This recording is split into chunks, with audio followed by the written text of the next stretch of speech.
Assalamualaikum warahmatullahi wabarakatuh. Halo teman-teman, perkenalkan saya adalah Nur Fadli. Saya adalah salah satu mahasiswa tahun pertama di program studi Teknologi Rekayasa Internet, Departemen Teknik Elektro dan Informatika, Sekolah Vokasi Universitas Gadjah Mada. Oke teman-teman, kali ini kita akan membahas sebuah alat yang bernama multimeter. Nah, dari namanya saja mungkin teman-teman di rumah bisa membayangin nih, bagaimana sih multimeter itu. Multimeter berasal dari dua kata, yaitu multi yang artinya lebih dari satu, dan meter yang berarti ukuran. Jadi, multimeter bisa berarti sebagai sebuah alat yang dapat mengukur lebih dari satu besaran listrik. Tapi menurut Wikipedia, multimeter adalah suatu alat ukur listrik yang digunakan untuk mengukur 3 jenis besaran listrik, yaitu arus listrik, tegangan listrik, dan hambatan listrik. Biasanya, multimeter yang dasar itu bisa mengukur ketiga besaran tersebut. Nah, karena bisa mengukur 3 besaran tersebut, multimeter bisa juga disebut dengan avometer. Avo merupakan singkatan dari satuan yang bisa diukur oleh multimeter. Huruf A yang berasal dari ampere, huruf V yang berasal dari volt, huruf O yang berasal dari ohm. Nah, jadi tahu kan kenapa multimeter bisa juga disebut dengan avometer. Setelah tahu multimeter itu apa, pasti teman-teman belum tahu nih, buat apa sih kita mengukur dengan multimeter? Nih aku kasih tahu. Jadi, untuk memastikan sebuah rangkaian kelistrikan bekerja dengan baik atau tidak, maka diperlukan sebuah pengukuran. Karena dalam sebuah rangkaian terdapat arus, tegangan, hambatan, maka ketiganya harus diukur. Pengukuran dengan multimeter ditujukan untuk yang pertama, mengetahui apakah arus listrik pada rangkaian mengalir dengan baik atau tidak. Yang kedua, mengetahui apakah tegangan yang ada pada rangkaian sudah cukup atau tidak. Yang ketiga, mengetahui apakah tahanan dalam rangkaian tidak berlebihan. Yang keempat, mengetahui apakah pada bagian rangkaian ada yang terputus atau tidak.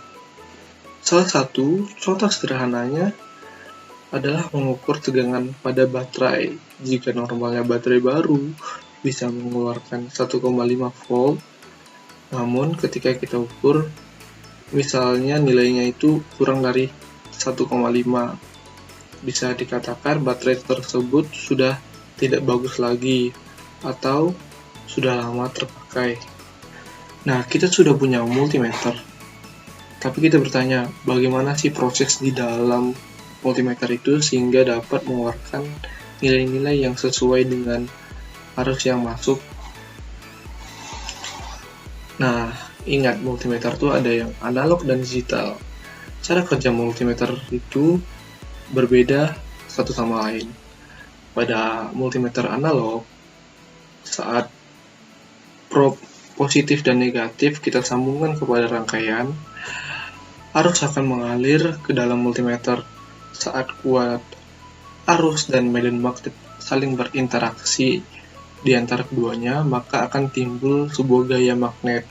Jadi, gaya magnet tersebutlah yang akan menggerakkan jarum yang ada pada multimeter analog. Besar kecilnya penyimpangan akan dipengaruhi oleh arus listrik yang mengalir. Jika semakin besar, maka penyimpangannya akan semakin besar pula. Begitu sebaliknya. Nah, berbeda dengan multimeter digital itu saat probe dipasangkan pada rangkaian, maka arus akan mengalir menuju papan sirkuit multimeter. Kemudian di papan sirkuit tersebut telah terpasang banyak chip atau IC. IC itu integrated circuit, dan juga transistor. Kemudian chip yang telah terprogram akan melakukan proses komputasi atau perhitungan, lalu menampilkan hasilnya itu pada display multimeter. Jadi bedanya itu yaitu analog menggunakan medan magnet, sementara digital telah menggunakan sistem komputasi menggunakan IC dan transistor. Nah, tadi aku menyebutkan multimeter analog dan multimeter digital. Nah, apa sih multimeter analog dan digital itu? Itu sebenarnya adalah jenis-jenis dari multimeter. Seperti yang bisa kita lihat di samping, ada sebuah multimeter digital dan multimeter analog. Nah, kita akan membahas multimeter tersebut satu persatu, mengetahui apa saja yang ada di multimeter dan bagaimana cara mengukur menggunakan multimeter. Multimeter analog. Oke teman-teman, berada di depan kita sebuah multimeter digital. Ya walaupun ini cuma gambar, saya akan menjelaskannya satu persatu. Di sini ada display ini berisikan skala dan juga jarum penunjuk. Kemudian di sini ada selektor. Lalu di sini ada adjustment ohm, zero ohm adjustment. Kalau ini zero adjustment screw. Jadi nanti ini diputar menggunakan obeng min. Lalu ada di sini 3 port. Yang ini namanya port COM. COM itu artinya common. Dia bernotasi negatif. Di sini ada port volt miliampere ohm plus. Di sini bernotasi positif. Jadi disinilah nanti akan dipasangkan sebuah prop yang berwarna hitam dipasangkan di sini, kemudian prop yang berwarna merah dipasangkan di sini. Di sini yang merah ini tertulis max DC ampere, yaitu 500 mA atau 5 ampere. Jadi untuk yang sini ampernya tuh harus di bawah 5 ampere. Jika kita ingin mengukur ampernya lebih tinggi dari ini, kita bisa menggunakan di port yang ini. Jadi nanti prop yang merah itu bakal dipindahkan ke sini. Nah, di sini bisa menghitung ampernya hingga 10 ampere. Nah, di sini 10 ampere DC. Maksimumnya 30 menit. Maksimum 10 ampere dan akan terputus dan fuse akan terputus jika melebihi 10 ampere. Jadi di multimeter ini telah disediakan fuse di belakangnya. Biasanya di belakang multimeter itu ada. Mungkin fuse-nya bakal saya tunjukkan di video selanjutnya. Nah, di sini ada juga HFE, gunanya untuk mengetahui transistor PNP dan NPN itu masih bagus atau tidak. Yang B ini basis, yang C ini kolektor, yang E ini emitter. Oke. Kemudian dalam pengukuran skala yang perlu kita perhatikan adalah pembacaan pada skala. Nah, terutama pada pengukuran resistansi atau hambatan pada ohm. Ketika jarum berada di sebelah kiri, mentok sebelah kiri, ini artinya ada lambang tak terhingga, berarti hambatannya sudah sangat besar, yaitu rangkaian terbuka. Karena rangkaian terbuka, maka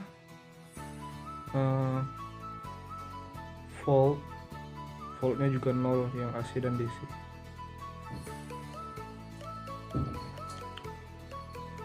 Kita mulai dari sini. Dari 0 ke 1, di sini ada 5 strip. Jadi setiap strip ini kita belum mengetahui nilainya berapa kan. Caranya itu 1 dikurang 0 sama dengan 1. 1 dibagi 5 sama dengan 0,2. Berarti setiap strip ini memiliki nilai 0,2. Berarti 0,2, 0,4, 0,6, 0,8 baru 1. Begitu juga 2 ke 1 itu sama. Kemudian 3 ke 2. 3 ke 2 ini hanya ada 2 strip, berarti 3 kurang 2 sama dengan 1. 1 dibagi 2 hasilnya 0,5, berarti di sini 0,5. Jadi tinggal tambahin aja 2 tambah 0,5, jadi di sini 2,5. 2,5 ditambah 0,5 sama dengan 3. Begitu seterusnya sampai nomor 5. Nah, dari 10 ke 5 ini memiliki strip yang panjangnya sebanyak 1, 2, 3, 4, 5 juga. Berarti 10 kurang 5 sama dengan 5. 5 dibagi 5 sama dengan 1. Berarti setiap strip yang panjang ini mewakili nilai 1. Berarti di sini 6, 7, 8, 9, 10. Sedangkan yang strip pendek itu sama seperti sebelumnya tadi, yaitu 0,5 nilainya. Kemudian ada 20 ke 10. Sama caranya. 20 dikurangi 10 sama dengan 10. Lalu kita hitung berapa jumlah stripnya. 1, 2, 3, 4, 5, 6, 7, 8, 9, 10. Berarti 10 dibagi 10 sama dengan 1. Jadi setiap strip ini mewakilkan nilai 1. Dan juga pada 30 ke 20. 30 20 dikurangi menjadi 10. 10 dibagi 5, 1 2 3 4 5 berarti 2. Jadi setiap strip ini mewakili angka 2. Berarti 22, 24, 26, 28 dan 30. Kemudian 30 dan 50 dan 30 20. 20 dibagi 2 hasilnya 10, berarti 30, 40, 50. Begitu juga dengan 100 ke 50.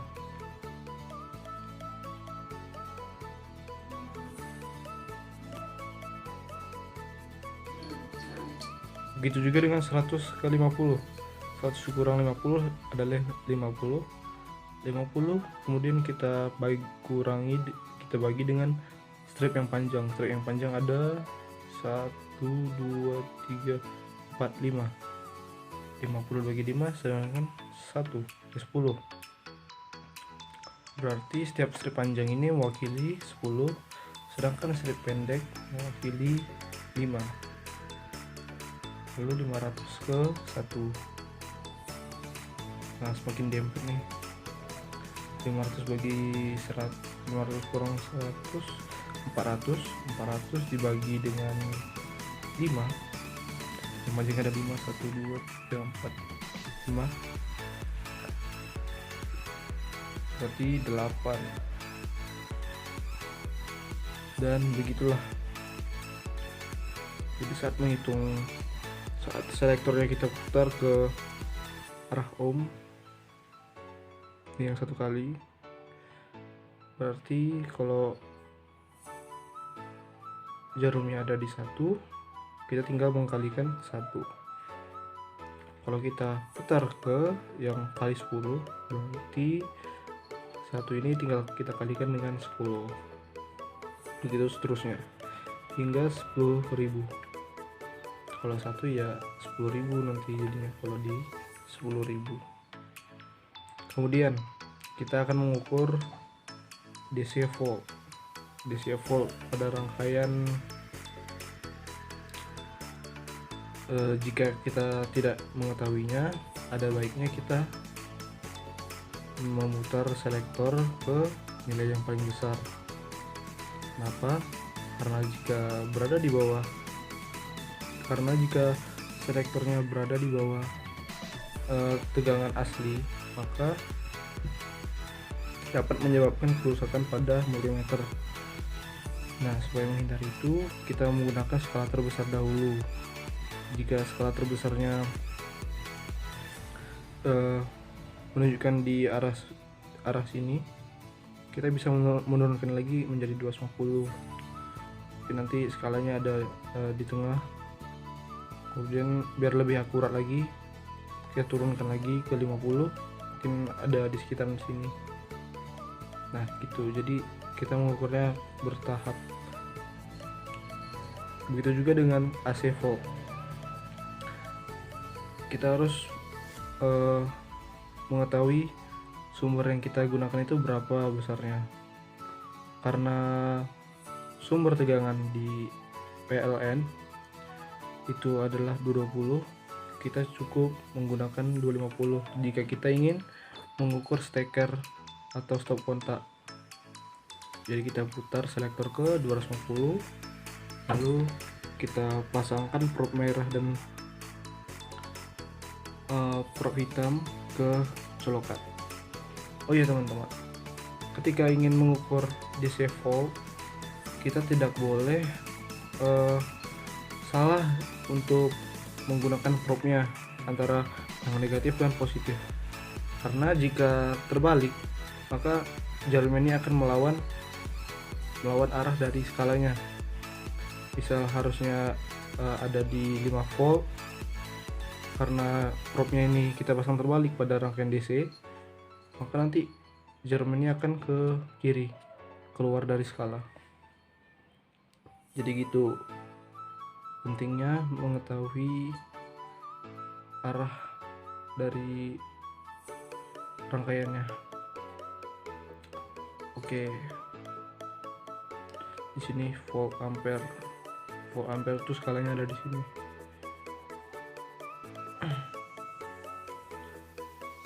Yang paling besar ini DC AC punya,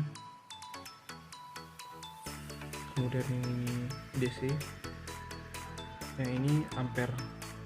Ini ampere dari 0 sampai 10 ampere. 10 ampere tadi kan yang di sini kan ada 10 ampere maksimumnya. Kemudian di sini ada juga microfarad untuk kapasitor. Terus di sini ada HFV. HFV itu untuk mengukur transistor ya, yang di sini tadi. Kemudian di sini ada LV, mil ampere. Nah, di sini terus ini ada pengukur baterai. Di sini mengetahui bat atau goodnya. Oke, cukup sekian untuk multimeter analog. Kita lanjut ke video selanjutnya, yaitu multimeter digital. Baiklah, ini yang kita tunggu-tunggu. Ini adalah digital multimeter. Digital ini memiliki bagian pertama display, kemudian tombol pengukuran, lalu ada selektor, kemudian ada kabel probe hitam dan merah. Oke, kita mulai saja dari selektor. Di selektor ini kita bisa menghitung arus tegangan DC dan AC. Kemudian di hambatan kita bisa mengukur diode, kemudian ada sirine, terus kapasitor. Di sini ada hertz, kemudian di sini ada pengukur miliampere DC dan AC. Nah, jadi menggunakan itu kita memutarnya cukup mudah menggunakan digital multimeter. Nah, kalau kita ingin menggunakan AC, kita hanya perlu menekan tombol select. Nah, ini sudah AC. Kemudian kalau kita ingin balik lagi, pakai tombol select lagi. Kalau kita ingin kembali lagi ke AC, kita cukup tekan tombol select. Nah, fungsi tombol rank ini mengubah milivolt menjadi volt, terus ada delta rel, ini untuk sinus.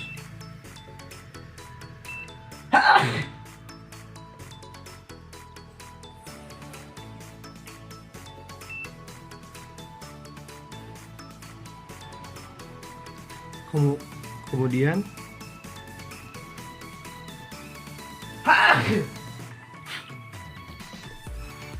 ada tombol hold.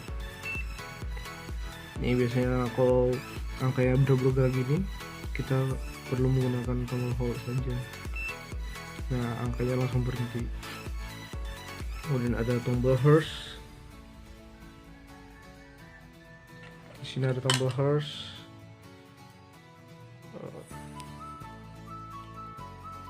Nah, di sini ada tombol hertz. Langsung ke hertz, tidak perlu memutar selektor. Kemudian ada tombol menu hambatan. Nah, di sini sudah auto, jadi nilai hambatannya tidak perlu kita atur lagi, kilo ohm, mili ohm atau ohm. Nah, hambatan pada multimeter ini adalah 0,1, sangat kecil nilainya. Dan kalau ingin mengukur diode, tekan sekali lagi select, maka akan berubah, ada lambang diode. Dan kita ingin menggunakan sirine. Nah, sirine ini cara termudah untuk mengecek suatu terputus atau tidak. Jadi kita tinggal menempelkan, kalau berbunyi tandanya rangkaian kita tersambung. Terus di sini ada mengukur kapasitas, sudah auto, jadi kita tidak perlu mengukur. Ini nano farad, jadi kita tidak perlu mengatur rangnya lagi. Ada hertz, sama seperti tadi ada hertz, kita bisa ukur. Karena ini DC ya, maka tidak ada frekuensinya karena gelombangnya datar. Dan di sini ada miliampere.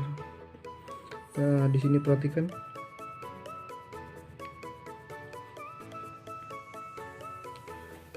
nah yang perlu diperhatikan di sini, max 400 miliampere berarti maksimalnya adalah 4 ampere.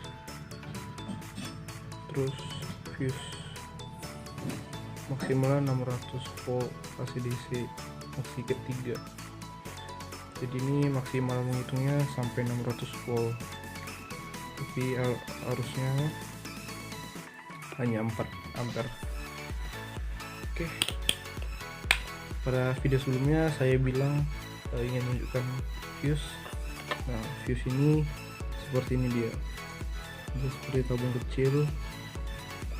Di sini tuh kayak ada kabel kayak tembaga kabel. Jadi kalau arus yang melebihi yang bisa diterima alat ini bakal memutus sendiri fuse-nya. Jadi melindungi komponen di dalamnya. Biasanya multimeter itu menggunakan baterai 3 volt 2 kali, atau yang petak itu yang ujungnya di 2 di sini. Oke, sekian dari saya.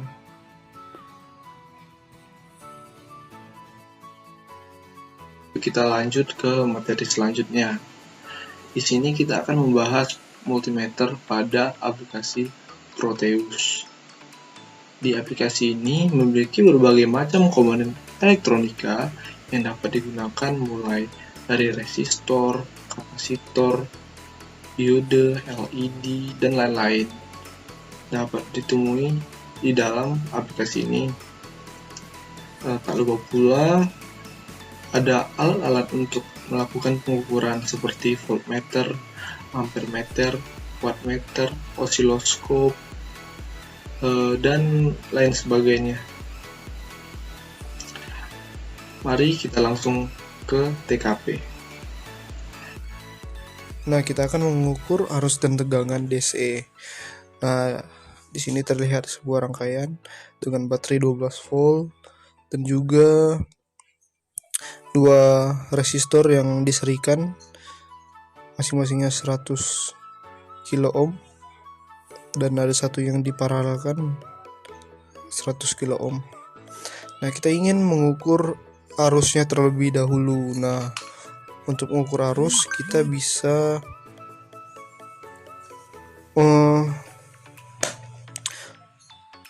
untuk mengukur arus kita bisa menggunakan ampere meter yang ada pada menu di Proteus. Kemudian kita serikan kepada rangkaian seperti yang gambar di sini. Kemudian untuk voltmeter itu dia kita serikan, kita paralelkan kepada rangkaian. Misalnya pada resistor yang seri kita paralelkan. Nah, hasilnya adalah 12 volt. Kemudian kita gunakan juga pada 9 resistor 9 ya, 10 kilo ohm.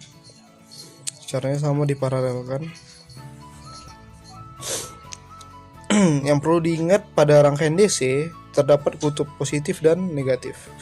Baterai memiliki lambang strip yang panjang. Strip yang panjang itu bernilai positif, kutub positif, sedangkan strip yang pendek itu bernilai negatif, ya kutubnya negatif. Jadi pemasangan ampere meter dan voltmeter DC harus memperhatikan plus minus pada sumber tegangan listrik. Jadi pada ampere meter yang minusnya kita dekatkan dengan yang minus, juga dengan voltmeter yang bagian kanan itu lebih positif daripada yang kiri, berarti yang positifnya kita sambungkan ke yang kanan, ke sisi yang kanan. Kemudian untuk mengukur arus tegangan AC kita menggunakan visa ini. Nah, pada AC tidak memiliki kutub positif atau negatif karena dia adalah arus bolak-balik. Maka kita terserah memasangkan kutubnya positif atau negatif bagaimana, nanti hasilnya bakal tetap sama walau terbalik. Caranya sama, mili ampere meter diserikan pada rangkaian, kemudian pada voltmeter kita paralelkan dengan rangkaian. Selanjutnya ada wattmeter. Wattmeter ini adalah gabungan dari voltmeter dan ampere meter. Watt itu adalah hasil kali dari volt dan ampere. Jadi seperti di bawah ini, kita juga telah menggunakan ampere meter dan voltmeter. Ampere meternya kita serikan, kemudian voltmeternya kita paralelkan. Nah, pada wattmeter yang MW, yang volt itu, yang voltmeternya itu ada pada kutub plus dan negatif. Nah, kemudian yang ampere meternya itu yang ada panahnya ke bawah, itu yang kita serikan sama resistor. Jadi kalau secara hitungan, 1 ampere dikali voltmeter berarti 1,2 dikali 12, hasilnya itu adalah 14,4. Hasilnya sama dengan wattmeter. Jadi wattmeter adalah gabungan dari ampere meter dan voltmeter. Kemudian ada ohmmeter untuk mengukur resistansi hambatan.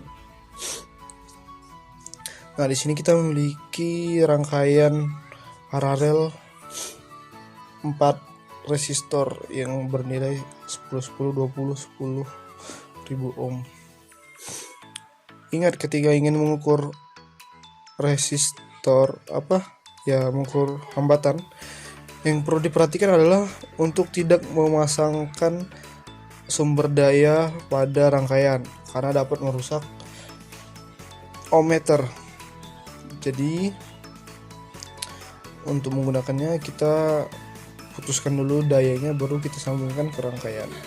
Pada Proteus ini seperti gambar di sini, rangkaiannya kita sambungkan dan hasilnya itu adalah 50.000 kilo ohm. 50.000 kilo ohm. Hasilnya adalah 5.000 kilo ohm. Yang 0 setelah koma itu adalah desimal. Jadi hasilnya 5.000 kilo ohm.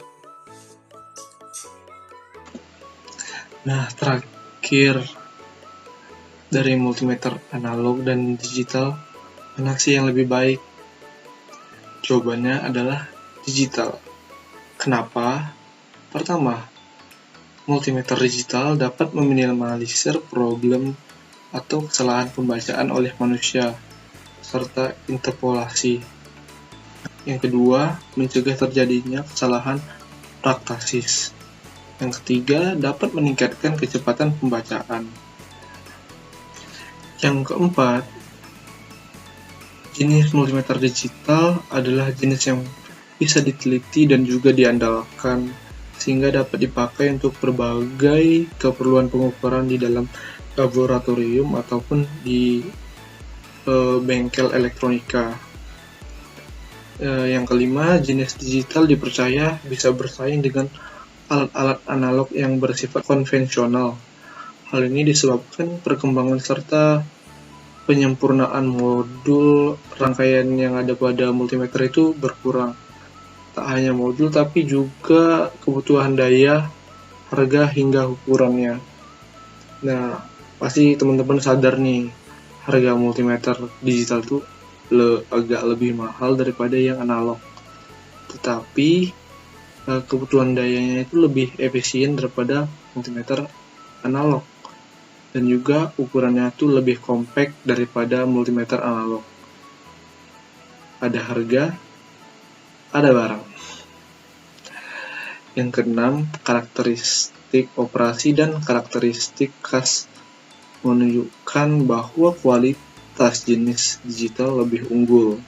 Nah, dari segi perkembangan zaman, yang digital ini lebih menguntungkan buat kita. Baiklah, demikian dari saya. Bila ada kesalahan, saya mohon maaf. Wabillahi taufiq wal hidayah. Wassalamualaikum warahmatullahi wabarakatuh.